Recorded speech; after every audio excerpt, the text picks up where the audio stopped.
स्वागत है आपका देवभूमि समाचार में। मैं हूं आपके साथ जूही सिंह। बात करेंगे खबरों की। उत्तराखंड के लाखों सरकारी कर्मचारी के लिए बड़ी खुशखबरी धामी सरकार की ओर से निकलकर सामने आई है। बता दें कि सरकारी कर्मचारी के डीए में 4% वृद्धि के आदेश जारी कर दिए गए हैं। साथ ही जो महंगाई भत्ता पहले 42% था उसे बढ़ाकर 40% कर दिया गया है। धामी सरकार की तरफ से ये सरकारी कर्मचारियों को बड़ा तोहफा दिया गया है। तो सरकारी कर्मचारियों के लिए गुड न्यूज है। डीए में 4% की बढ़ोतरी की गई है। अब 42 से बढ़ाकर 46% डीए सरकारी कर्मचारियों को मिलेगी।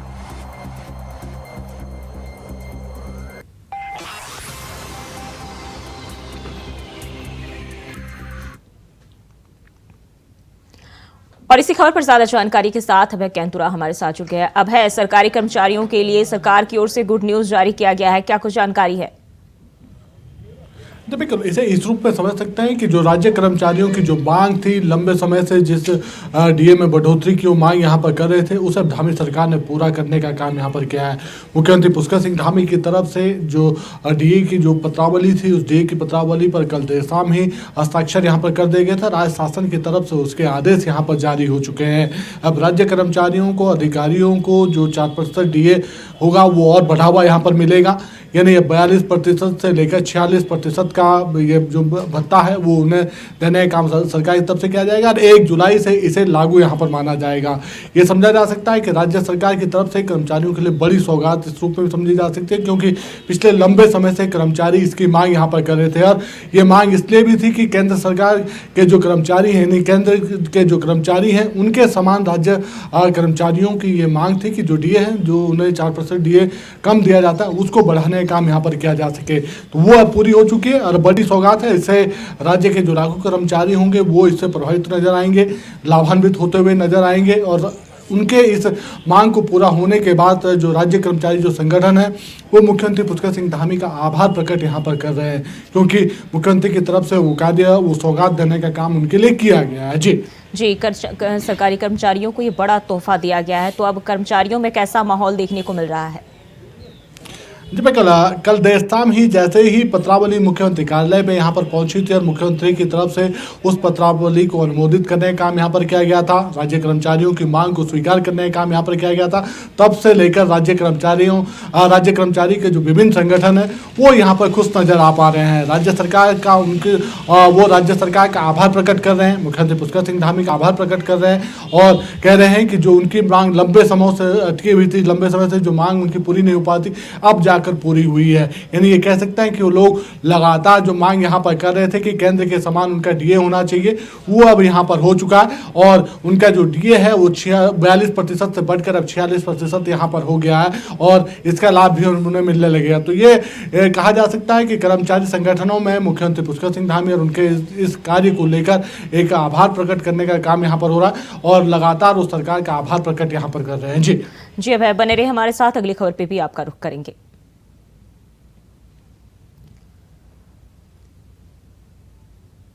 तो सीएम धामी ने मंजूरी दे दी है और सरकारी कर्मचारियों के डीए में बढ़ोतरी की गई है। और खबर देहरादून से है, जहां सुराज सेवा दल के अध्यक्ष रमेश जोशी ने राज्य के मुख्यमंत्री और प्रधानमंत्री से ईमानदार अधिकारियों को कार्य करने की छूट देने की मांग की है। सुराज सेवा दल ने कहा है कि आज राज्य में ईमानदार अधिकारियों के खिलाफ षड्यंत्र रचने का काम किया जा रहा है, जबकि होना यह चाहिए था कि राज्य के मूल को समझने वाले राज्य के अधिकारियों को आगे बढ़ाना चाहिए। लेकिन कुछ सफेदपोश और अधिकारी मिलकर ईमानदार अधिकारियों के खिलाफ साजिश रच रहे हैं, जिसके खिलाफ अब सुराज सेवा दल हल्ला बोलने का काम करेगा।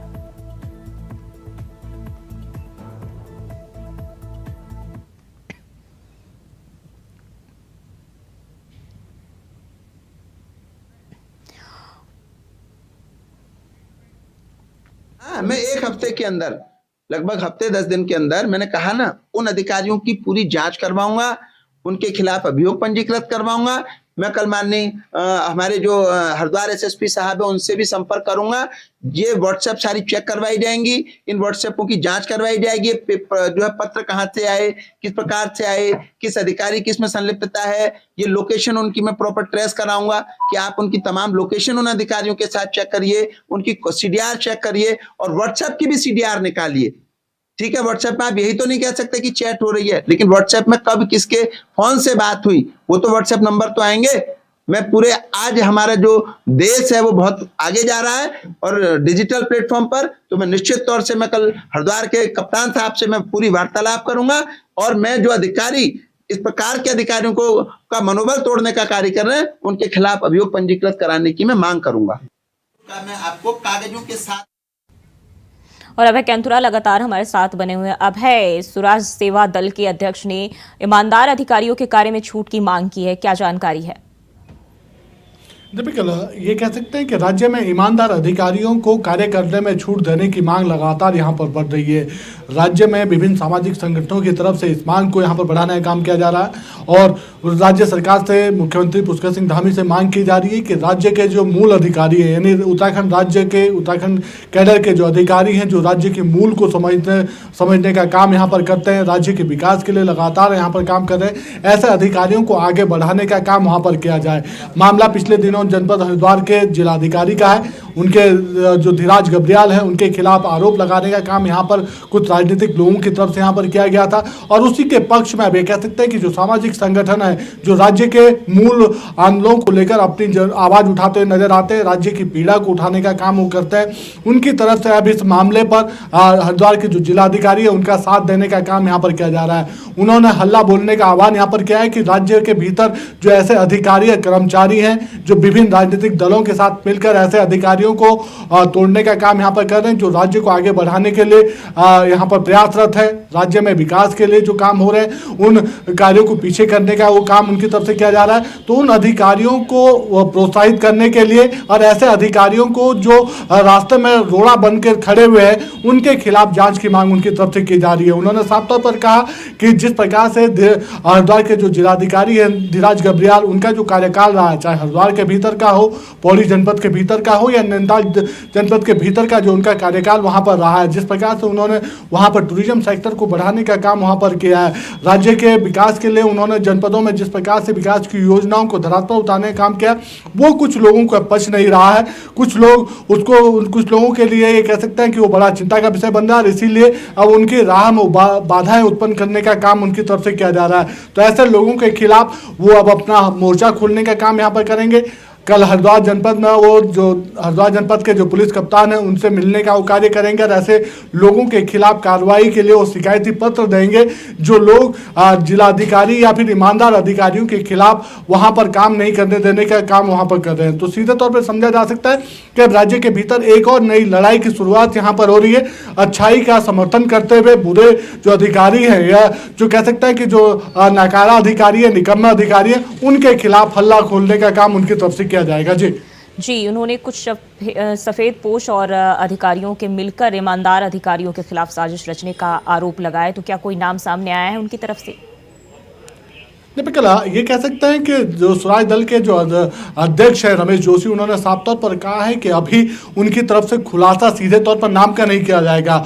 वो ऐसे अधिकारियों और ऐसे सफेद पोस्ट नेताओं के जो पूरे सबूत हैं उन तथ्यों को जुटाने का काम उनकी तरफ से किया जा रहा है और सप्ताह भर के भीतर उनकी तरफ से एक और नया खुलासा वहां पर किया जाएगा। यानी ऐसे लोगों के नामों को उनके कारगुजारियों के साथ यहाँ पर उजागर करने का काम किया जाएगा जो राज्य में निकम्मे बनकर काम कर रहे हैं, जो ईमानदार अधिकारियों के राह में रोड़ा बन रहे हैं और राज्य के विकास के लिए कह सकते हैं कि एक बट्टा लगाने का काम कर रहे हैं। ऐसे अधिकारियों और कर्मचारियों का, सफेद पोस्ट नेताओं का जो उनका समर्थन यहाँ पर कर रहे हैं, उनके खिलाफ उनकी पूरी साजिश रहेगी और उनके साजिश को पर्दाफाश करने का काम उनकी तरफ से यहाँ पर किया जाएगा। तो नाम तो उजागर नहीं किया, लेकिन इतना जरूर कह सकते हैं उन्होंने इशारों में ऐसे अधिकारियों को चेतावनी देने का काम जरूर यहाँ पर कर दिया है जो राज्य विरोधी काम यहाँ पर कर रहे हैं। जी, उन्होंने मुख्यमंत्री राज्य के जो है पुष्कर सिंह धामी और प्रधानमंत्री मोदी से इसकी मांग करने की बात की है, तो क्या अभी तक उन्हें किस किस का समर्थन मिल रहा है? राज्य की बात कर ले या फिर लोगों की, जनता की बात कर ले?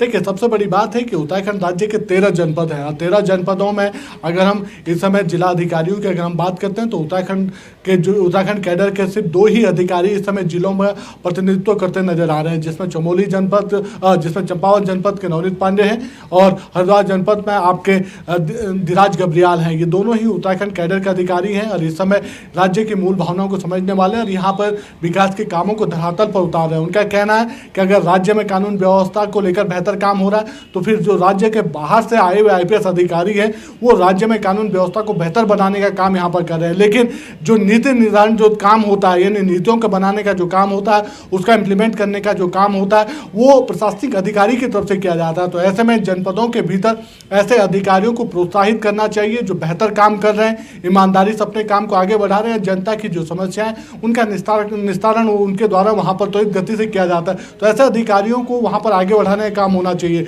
और इसकी मांग को लगातार मुख्यमंत्री पुष्कर सिंह धामी से कर रहे हैं। प्रधानमंत्री नरेंद्र मोदी से भी इसकी मांग वो करेंगे कि ऐसे राज्य में ऐसे अधिकारियों को आगे बढ़ने के लिए सरकारों को भी निर्देशित किया जाए ताकि राज्य में जो जनता की समस्या है उनका निदान हो सके और विकास के जो काम है वो धरातल पर उतर सके। जी अभय, बहुत बहुत धन्यवाद आपका तमाम जानकारी के लिए।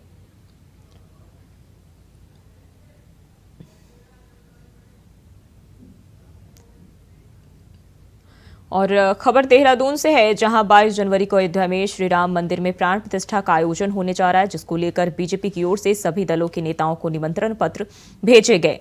कांग्रेस के कई नेताओं के बयान सामने भी आ चुके हैं कि वह इस कार्यक्रम में शामिल नहीं होंगे। उत्तराखंड के पूर्व मुख्यमंत्री हरीश रावत का कहना है कि वह श्री राम के दर्शन के लिए जाएंगे तो जरूर, लेकिन प्राण प्रतिष्ठा के दिन बीजेपी के निमंत्रण पर नहीं जाएंगे, क्योंकि बीजेपी इस आयोजन को चुनावी आयोजन बनाना चाहती है। इसलिए कोई भी पार्टी का नेता या फिर श्री राम का भक्त इस कार्यक्रम में क्यों शामिल होगा। साथ ही उन्होंने यह भी कहा कि इसलिए सभी शंकराचार्य भी इस कार्यक्रम में शामिल नहीं होंगे। बीजेपी के पास इस बार चुनाव के लिए कोई मुद्दा नहीं है, तो इसलिए राम मंदिर के सहारे जीत के सपने देख रही है।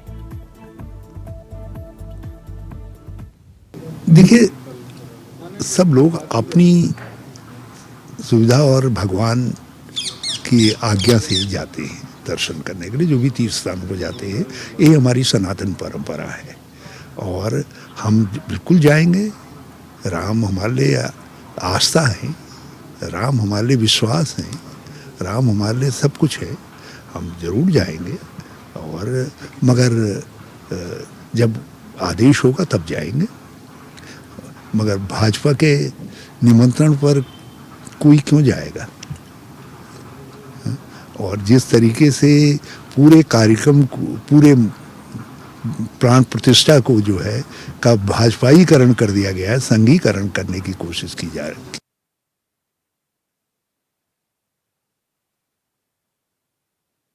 जहां राम जन्मभूमि में 22 जनवरी को श्री राम मूर्ति प्राण प्रतिष्ठा कार्यक्रम के लिए बीजेपी उत्तराखंड में एक विशेष अभियान शुरू करने जा रही है, जिसमें 22 जनवरी को राज्य के सभी मंदिरों में रामायण पाठ होगा। साथ ही हर घर दिवाली मनाने का कार्यक्रम होगा। 14 जनवरी से 22 जनवरी तक पूरे प्रदेश भर में उत्सव के कार्यक्रम होंगे। बीजेपी के इन कार्यक्रमों को लेकर कांग्रेस ने कई सवाल खड़े किए हैं। विपक्षी पार्टी के आरोपों पर पलटवार करते हुए बीजेपी विधायक विनोद चमोली ने कहा कि कांग्रेस पार्टी घबरा रही है, क्योंकि उनके द्वारा जो पूर्व में काम किए गए हैं वह सही नहीं थे और इसलिए राम के नाम पर हो रहे आयोजनों से अब वह घबराने लगे हैं।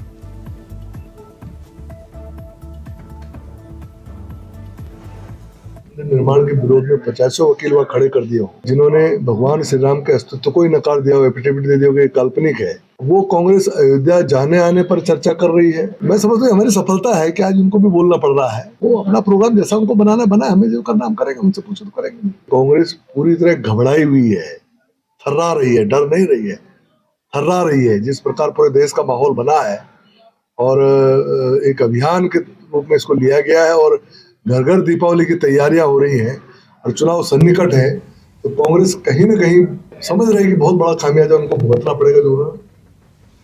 वही खबर हरिद्वार से है, जहां मकर संक्रांति स्नान पर्व को लेकर पुलिस प्रशासन ने पूरी तैयारी कर ली है। आज हरिद्वार के ऋषिकेश ऋषिकुल ऑडिटोरियम में स्नान पर्व की ड्यूटी पर तैनात किए गए पुलिस कर्मियों की ब्रीफिंग की गई। हरिद्वार के एसपी सिटी स्वतंत्र कुमार ने सभी पुलिस कर्मियों को ड्यूटी पॉइंट्स के बारे में विस्तार से जानकारी दी। एसपी सिटी ने बताया कि पूरे मेला क्षेत्र को 7 जोन और 17 सेक्टर में बांटा गया है। पर्याप्त संख्या में पुलिस कर्मियों की तैनाती की गई है। साथ ही उन्होंने बताया कि भारी ठंड को देखते हुए हड़की पौड़ी पर एम्बुलेंस भी तैनात रहेगी और भीड़ का दबाव बढ़ने पर ट्रैफिक डायवर्जन प्लान भी लागू किया जाएगा। राजनीति के स्नान को लेके ये ब्रीफिंग थी। इस पूरे मेला क्षेत्र को 7 जोन और 17 सेक्टर में बांटा गया है। इस बात का विशेष ध्यान दिया जा रहा है कि जो भी श्रद्धालु यहाँ पे स्नान करने आ रहे हैं उनको स्नान करने में कोई असुविधा ना हो और वो सहूलियत के साथ स्नान कर सकें और अपने गंतव्य पे फिर वापस सकुशल पहुँच जाएं। जिस तरह से ये तो श्रद्धा का विषय है। श्रद्धा लोग इसमें श्रद्धा के अनुसार आते हैं और भीड़ तो रहती है। इसको ध्यान में रखते हुए भीड़ को और ठंड को ध्यान में रखते हुए एडीएम साहब और जिला प्रशासन से इस बात का अनुरोध भी किया गया है कि हर की पैड़ी क्षेत्र में और आसपास एम्बुलेंस की भी व्यवस्था रखें, जिससे अगर किसी को कोई प्रॉब्लम आती है तो उनको तत्काल हॉस्पिटल की सुविधा प्रोवाइड की जाए। और कोटद्वार की सब्जी मंडी में सब्जी विक्रेताओं द्वारा 2 महिलाओं के साथ गाली गलौज और अभद्रता का मामला गरमाता जा रहा है। दरअसल कल सब्जी लेने मंडी में गई 2 महिलाओं के साथ सब्जी विक्रेता द्वारा सब्जी चोरी करने का आरोप लगाते हुए महिलाओं के साथ गाली गलौज की गई, जिसके खिलाफ आज सुबह मंडी में पहुंची दर्जनों महिलाओं ने मंडी समिति में तालाबंदी कर सब्जी विक्रेता के खिलाफ कठोर कार्रवाई की मांग की है। बता दें कि महिलाओं का कहना है कि सब्जी विक्रेता ने उसे चाकू निकालकर जान से मारने की धमकी तक दे डाली थी और इस दौरान मामला संज्ञान में लेते हुए मंडी समिति की ओर से सब्जी विक्रेता का 2 दिनों के लिए लाइसेंस निरस्त करने की भी बात कही गई है।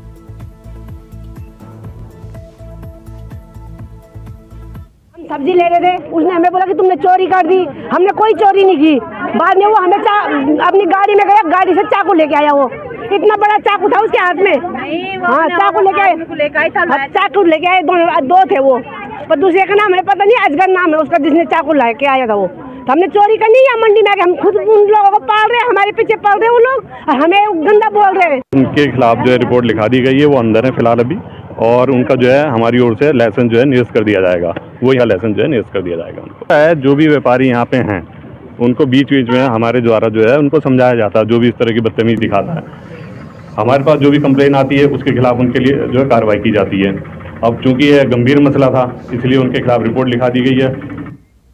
बात करेंगे अगली खबर की। हरिद्वार में दक्षिण कली पीठ मंदिर में इन दोनों विदेशियों का जमावड़ा लगा हुआ है। विदेशी साधक निरंजनी अखाड़े के आचार्य महामंडलेश्वर स्वामी कैलाशानंद गिरी से दीक्षा लेने पहुंचे अमेरिका, रूस, जर्मनी, कनाडा जैसे देशों से 90 साधकों का दल हरिद्वार में यज्ञ अनुष्ठान में शामिल होकर हिंदू संस्कृति से जुड़ रहा है। जहां मकर संक्रांति को ये सभी साधक कैलाशानंद गिरी से दीक्षा लेंगे। स्वामी कैलाशानंद गिरी ने बताया कि विदेशी अनुयायी हिंदू पूजा पद्धति से प्रभावित होकर काली मंदिर पीठ से जुड़ रहे हैं। हर साल दर्शन विदेशियों की ये संख्या बढ़ रही है। अमेरिका से 90 नागरिकों का दल हरिद्वार के दक्षिण काली मंदिर पहुंचा, जहां उन्होंने निरंजनी अखाड़े के आचार्य महामंडलेश्वर स्वामी कैलाशानंद गिरी का आशीर्वाद लिया और यज्ञ में शामिल हुए।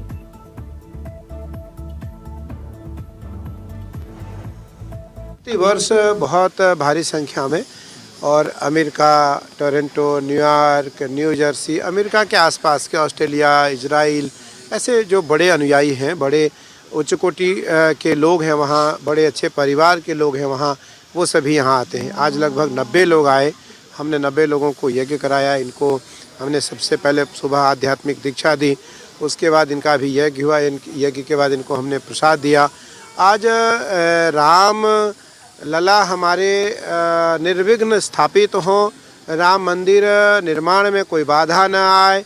प्रधानमंत्री जी का जो 11 दिन का एक अनुष्ठान चल रहा है उसको लेकर के भी हमने यज्ञ किया। अभी हमारा बहुत करीबन 1.5-2 घंटे का यज्ञ हुआ और उस यज्ञ में सैकड़ों विदेशियों ने आकर के भाग लिया।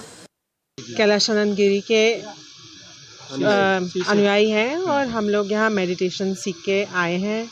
यहाँ हमारी आज दीक्षा सेरेमनी 2 दिन पहले थी। आज हम यज्ञ करने आए थे। हम सनातन में बहुत रुचि रखते हैं और दुनिया भर से यहाँ लोग आए हैं, ऑस्ट्रेलिया, यूके, यूएस, और ये सब वैदिक मेडिटेशन सीखते हैं और यहाँ पे गुरुजी से और सीखने आए हैं। और आज यज्ञ था, ये हम लोगों के लिए बहुत ऑनर की बात है, बहुत इज़्ज़त की बात है कि हमें इसमें बैठने का मौका मिला। वही खबर चमोली से है, जहां जिला पंचायत अध्यक्ष रजनी भंडारी को पद से हटाए जाने के बाद प्रदेश में सियासत तेज हो गई है, जिसके बाद बीजेपी प्रदेश अध्यक्ष महेंद्र भट्ट पर कांग्रेस की तरफ से आरोप लगाए जा रहे हैं। विपक्ष के आरोपों पर जवाब देते हुए कहा कि कोर्ट के आदेश पर यह कार्रवाई की गई है, जिसमें कमिश्नरी रिपोर्ट के बाद पुष्टि हो चुकी है कि नंदा राजजात यात्रा में निर्माण कार्यों के लिए जो टेंडरिंग प्रक्रिया अपनाई गई वह सही नहीं थी। इसलिए इस भ्रष्टाचार को देखते हुए शासन की तरफ से उनके खिलाफ निलंबन की कार्रवाई की गई है।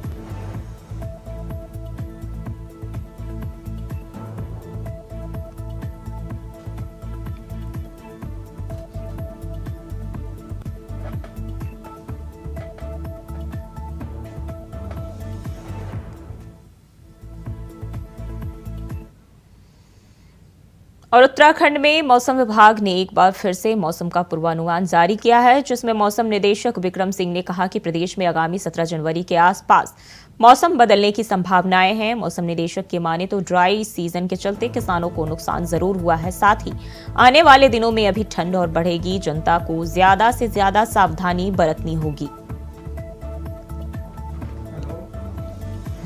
तो सावधानी बरतने की मौसम विभाग ने अपील की है। और देहरादून से खबर आपके साथ साझा करें, पूरे उत्तराखंड में मौसम विभाग ने इसको लेकर पूर्वानुमान जारी किया है। ड्राई सीजन के चलते नुकसान हो रहा है।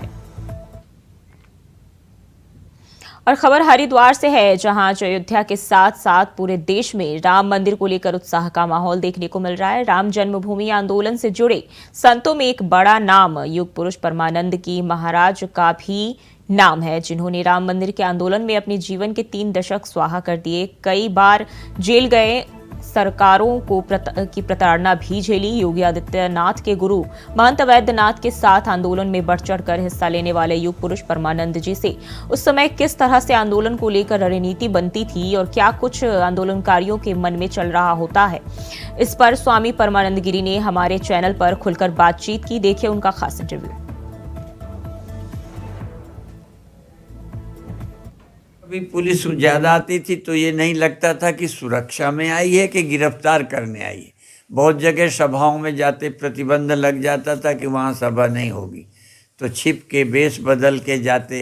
वो ढांचा गिरने के बाद लगा था कि बनेगा, लेकिन हमें कानूनी बातें मालूम नहीं। फिर ये हुआ कांग्रेस ने इस जगह को अधिग्रहण कर लिया है, वो कैसे वापस हो। और अभी बाकी के लिए भी तो ऐसे ही चलती रहती है कि वो एक कानून बना दिया था कांग्रेस ने, क्योंकि वो कभी भी हमारे पक्ष में नहीं सोचा। उन्होंने तो नियम वो बना दिया प्रस्ताव कि 1947 में जिस स्थिति में धर्म स्थान थे उसी में रहेंगे, माने उनके हिसाब से बाकी स्थान हम नहीं ले सकते। देवभूमि समाचार में फिलहाल के लिए बस इतना ही। खबरों के लिए बने रहिए इंडिया वॉइस के साथ।